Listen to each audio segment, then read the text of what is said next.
스가랴의 이 환상은요, 우리의 그 성도들이 어떻게 정결하여지고 또 어떻게 죄 사함을 받는가, 또 어떻게 거룩하게 사는가를 보여주는 환상을 통해서 보여주는 것입니다. 이 환상의 이 마지막에 보면요, 이 한 돌에다가 하나님께서 문장을 하나 새겨 놓으십니다. 돌에다가 문장을 새겨 놓을 때 어떤 문장을 새겨 놓으실까요? 9절에 보면 만군의 여호와가 말하노라 내가 너 여호수 앞에 세운 돌을 보라 한 돌에 7 눈이 있느니라. 돌이 하나 있습니다. 이 돌은 성전의 기초석으로 보면 되겠습니다. 기초석만 놓고 공사가 약 16년간 중단된 상황에서 그 돌 위에다가 하나님께서 한 문장을 새겨 넣을 것이다 라고, 그렇게 비문이죠. 한마디로 비문. 돌에다가는 아무 문장을 새기지 않습니다. 아주 핵심적인 문장을 새기는 것인데요, 내가 거기 새길 것을 새기며 이 땅의 죄악을 하루에 제거하리라. 이 땅의 죄악을 하루에 제거한다. 비석에다가, 돌에다가, 성전의 어떤 기초돌에다가 뭘 쓰시는가? 이 땅의 죄악을 하루에 제거하리라 라는 그런 문장을 이제 쓰시고, 이 일을 어떻게 이루어 가시는가를 이 환상을 통해서 보여주는 것이 이 네 번째 환상이 되는 것이죠. 1절에 보시면 대제사장 여호수아는 여호와의 천사 앞에 섰고, 대제사장 여호수아가 등장하고 있습니다. 온 백성을 대표하는 그러한 사람이 되는 것이고, 이제 하나님과 연결을 하는 그런 이 대제사장인데, 대제사장 여호수아는 여호와의 천사 앞에 섰고 사탄은 그의 오른쪽에 서서 그를 대적하는 것을 여호와께서 내게 보이시니라. 대적, 사탄이 대제사장 여호수아를 대적한다, 고소한다, 고발한다. 이 대적한다가 그 뜻입니다.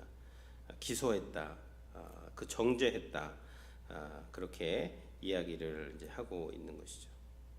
왜냐하면 3절에 보시면 여호수아가 더러운 옷을 입고 천사 앞에 서 있었기 때문입니다. 더러운 옷을 입고 서 있는 이스라엘 백성들, 또 이 성도들의 모습을 이제 보여주는 것이죠. 이스라엘 백성들이 하나님의 어떤 심판으로 말미암아 끝까지 불순종해서 바벨론의 포로로 잡혀가서 심판을 받았습니다.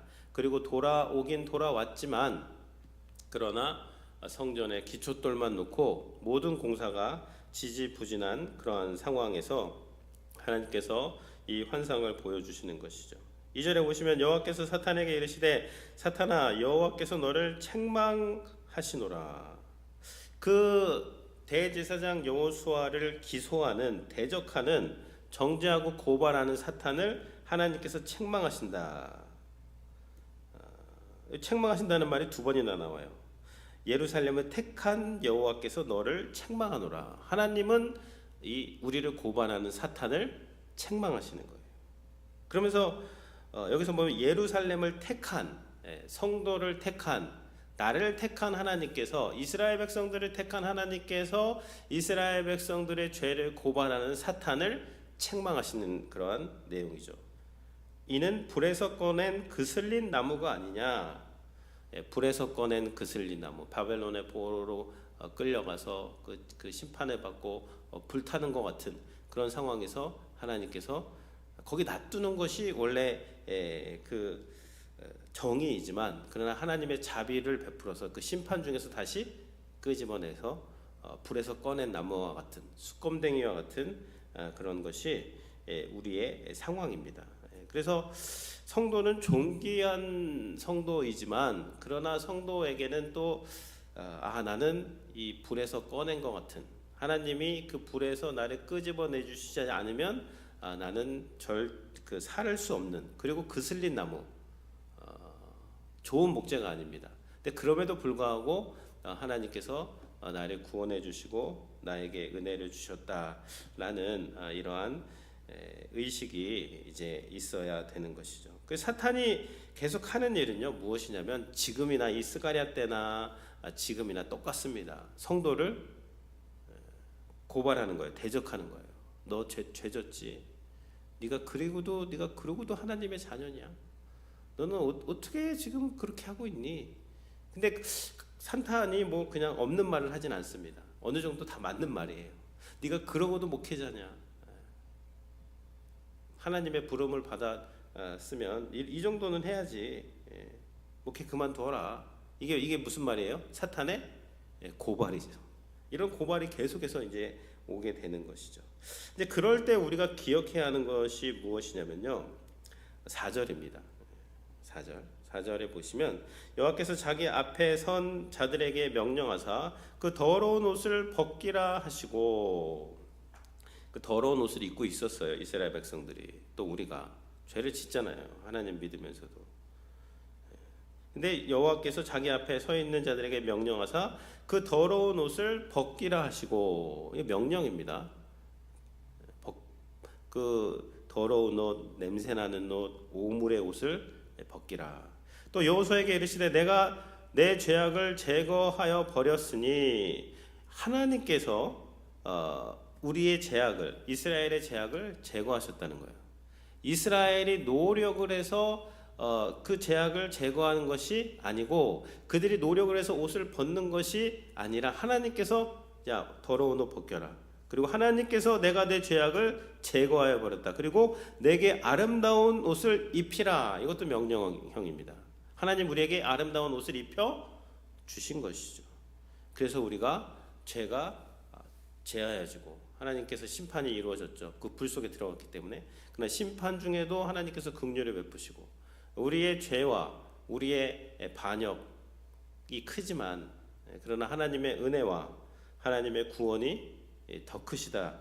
그렇기 때문에 우리가 구원받았다는 것을 4절이 말씀을 하고 있습니다. 5절에 보면 내가 말하되 정결한 관을 그의 머리에 씌우소서 하며 그랬습니다. 정결한 관, 이거 대제사장이 쓰는 이 관인데요. 터빈 같은 것인데, 거기에 보면은 이제 출애굽기에 보면 금띠로 거기에다가 문장을 거기도 새겨 넣습니다. 거기는 뭐라고 새겨 넣었죠?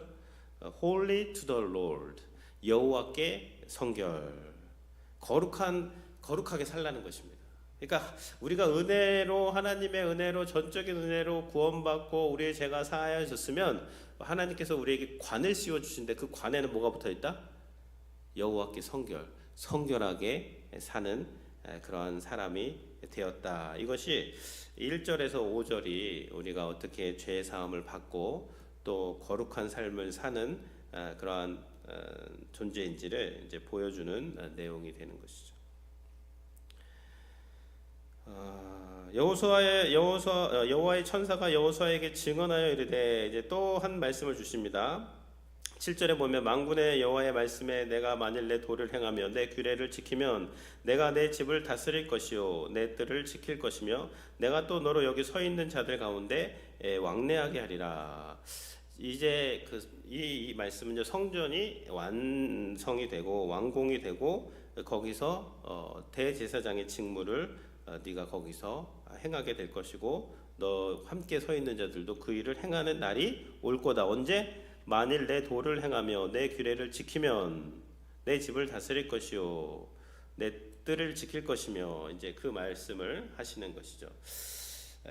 그런데 이것도 뭐 그러면 만일 이렇게 하면, 그럼 만일 이렇게 안 하면 안 된다는 것인가 라기보다는요, 이 7절과 8절과 9절을 계속 읽어보면 하나님이 하시겠다는 것입니다. 하나님이. 8절에 보면 대제사장 여호수아야 너와 내 앞에 앉은 내 동료들은 내 말을 들을 것이니라. 여호수아와 동료들에게 함께 말씀하시는데 내 말을 들어라. 이들은 예표의 사람이라. 내가 내 종 싹을 나게 하리라. 갑자기 그 여호수아와 그 동료들에게 말씀을 주시면서 내 종 싹을 나게 한다라고 말씀을 하십니다. 이 싹, 브랜치, 새로운 이 싹이 난다는 것은요, 이제 구약에서 하나님께서 새 일을 행하시겠다는 거예요. 처음에는 스프라우트, 작은 새싹이지만 그러나 거기서 이제 거대한 자이언트 세코이아 같은 거대한 구원의 그 일이 나타난다. 작은 싹이지만 거기서 메시아가 나오고 작은 이 가지지만 그러나 거기서 모든 죄악을 하루에 다 용서할 메시아가 나오게 된다. 메시아를 예표하는 것입니다. 이 싹이라는 것은. 그래서 뭐 에레미야에서도 나오고요, 이사야에서 나오고 그런 말씀들이 나옵니다. 에레미야 23장 5절에 보면 여호와의 말씀이니라 보라 때가 이르니니 내가 다윗에게 한 의로운 가지를 일으킬 것이라 그가 왕이 되어 지혜롭게 다스리며 세상에서 정의와 공의를 행할 것이며 이사야 4장 2절에 보면요 그날에 여호와의 싹이 아름답고 영화로울 것이요 그 땅의 소사는 이스라엘의 피난한 자를 위하여 영화롭고 아름다울 것이며 싹이 난다. 이것은 그리스도께서 이제 이 일을 결국 행하실 것이다. 새로운 성전을 완성하시고 거기서 대제사장의 직분들 성도들이 왕 같은 제사장으로서 하나님 앞으로 나아가고 주님께서 오셔서 하신 일이 그거잖아요. 대제사장으로서 성전 휘장을 찢어버리시고 모든 성도가 다 대제사장으로 하나님 앞으로 나아갈 수 있는 그 일을 행하신 분이 바로 하나님 자신이 되는 것이죠. 만군의 9절에 보면 만군의 여호와가 말하노라 내가 여호수 앞에 세운 돌을 보라. 돌이 나오죠.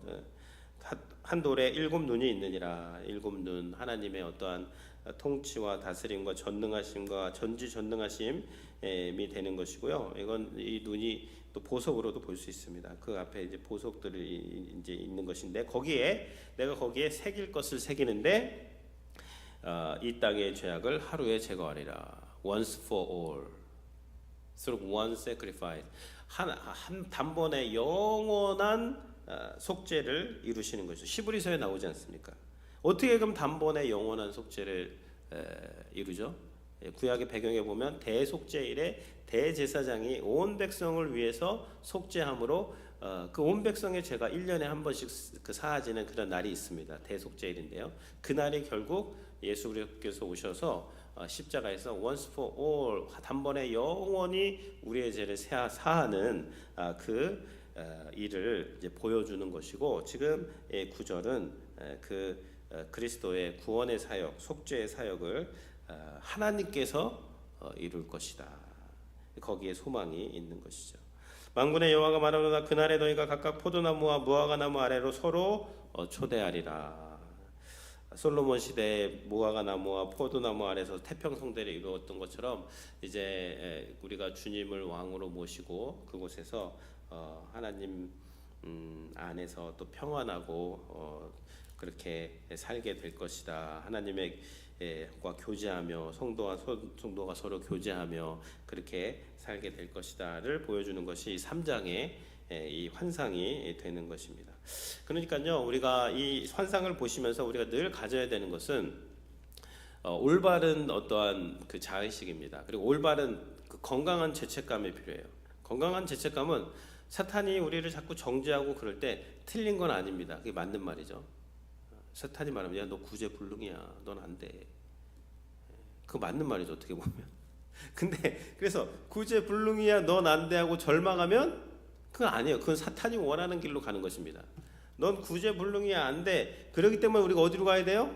하나님께 가야죠. 맞아. 난 안 돼. 내 힘으로 안 돼. 그러니까 난 십자가로 갈 거야. 그래 맞아. 네 말이 맞다. 난 죄인이다. 그렇기 때문에 하나님께서 내 그 더러운 옷을 주권적으로 벗겨주시고 나한테 거룩한 옷 입혀주셨어. 그래서 내가 예수님 믿는 거야. 난 오늘도 예수님을 의지해. 그리고 다시 일어나는 게 그게 건강한 거라는 거예요. 그러니까 우리가 죄를 지었을 때 자꾸 넘어지고 정죄하고 거기에 빠지고 막 잠수 타고 내가 나를 정죄해서 막 너는 못한다 부정적으로 하고 그래서 뭐가 되겠냐 이건 안 된다 이게 다 사탄의 어떤 음성입니다. 그러나 하나님께서 우리를 야 더러운 옷을 벗기고 깨끗한 옷을 입혀라 그 머리에 거룩한 관을 씌워라 내가 하루아침에 다 그 죄를 사했다 내가 너희를 포도나무와 무화과나무 아래서 평안히 쉬게 할 것이다 라는 것을 기억을 한다면 이렇게 오늘 나와서 하나님께 기도하고 하나님을 의지하고 또 하나님 그러면 다시 일어날 수 있는 능력이 근거가 하나님께 있고 우리가 그걸 믿는 거예요. 그래서 오늘 하루도 이 하나님의 은혜 가운데 승리하시는 한 날이 되시기를 바랍니다. 하나님